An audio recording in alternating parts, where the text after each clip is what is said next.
此时的他被困在了无人海岛，救援的飞机从头顶飞过，但并未发现他。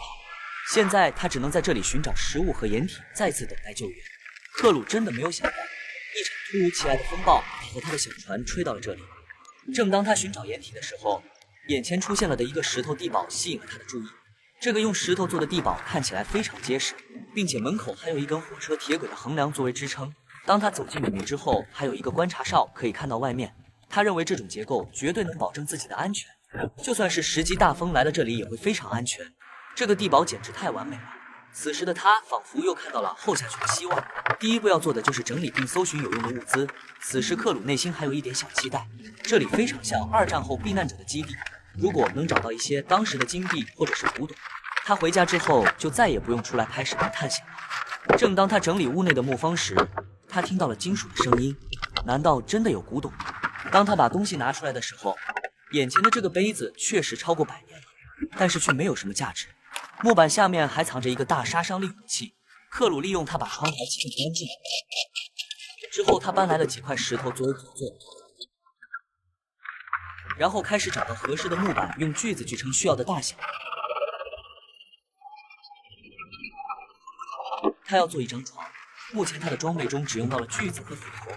如果此时被困这里的是你，只能带2件装备等救援，请把你要带的大胆发在评论区。我认为有用的会在后面点赞。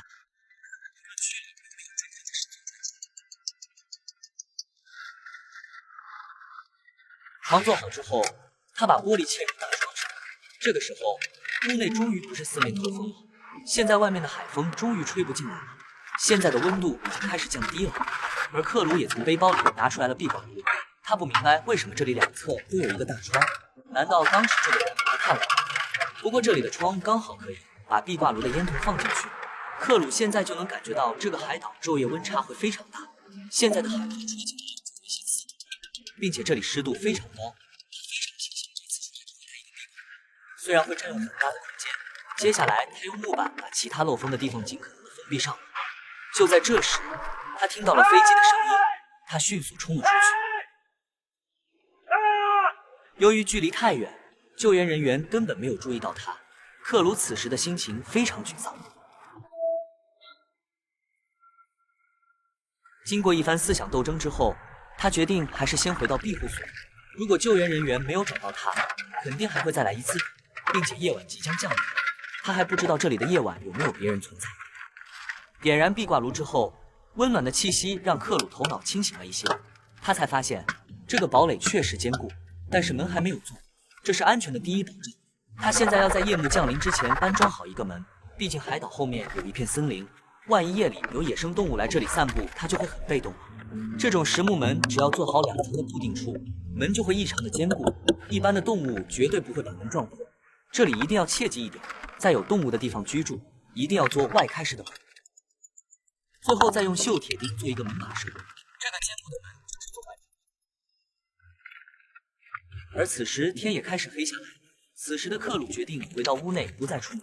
在这种海岛一个人居住，恐惧感是非常难克服的，但是有一个这样的坚固小屋，他就会感觉到安全很多。屋内的蜡烛散发的暖色的灯光，让克鲁的内心舒服了很多。他再次观察小屋内部，目前看来已经没有什么地方可以改造了。关上门之后，他也要开始吃饭了。由于不清楚外面的环境，他不敢出去捕猎和寻找食物。这种海岛的夜晚会很危险。他拿出来了背包里的罐头吃了起来。这种油脂充足的罐头混合着肉的香味，让克鲁感受着油脂和蛋白质带来的双重享受。现在外面的温度在10度左右，寒冷的海风吹打着坚固的石头小屋，而克鲁却躲在温暖坚固的小屋里，蜷缩着身体准备睡觉了。他知道明天一定还会有救援飞机来找他的。